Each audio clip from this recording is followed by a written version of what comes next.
After all the bluster, why is Mark Carney laying lavish praise on Donald Trump?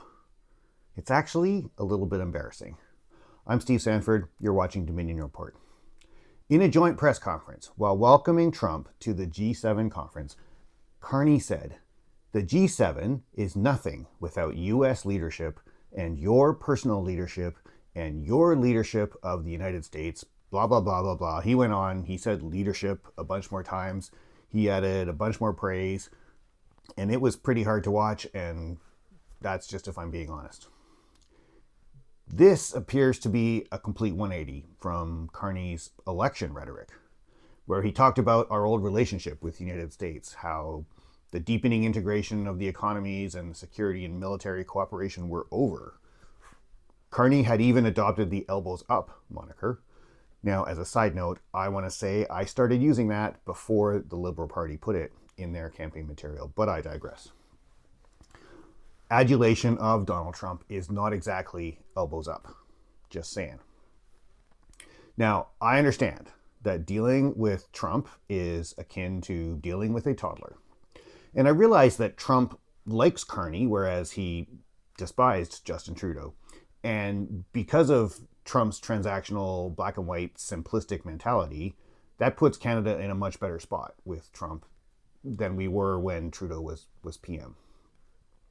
And we know that Carney needs to give his team time to hammer out a new version of the trade deal with the US, which is probably going to be the same version that we had before.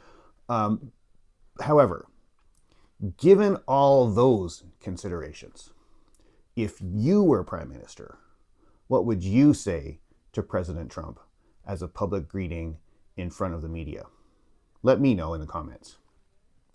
I just wish we could find a way to flatter him while perhaps maybe layering some secondary meaning into the commentary that the adults can understand. You know, that actually happened when Carney called Trump a transformational president at the White House, and Trump, as was planned, took that as a compliment. And even though all the adults that were listening realized it actually wasn't a compliment at all, even though it was a true statement. It's sort of like those jokes in Shrek that you laugh at, but that go over the heads of your kids. And if you only watch Shrek movies as a kid, maybe go back and watch them again as an adult. If Carney is the kind of guy who is more concerned about getting things done than he is with appearances and approval ratings, then perhaps he has anticipated this criticism and he accepts that as a cost of doing business with Donald Trump. And if that's the case, I can respect that. But on a world stage, it'd be great if he didn't have to lather on the praise like it was peanut butter on a jam sandwich.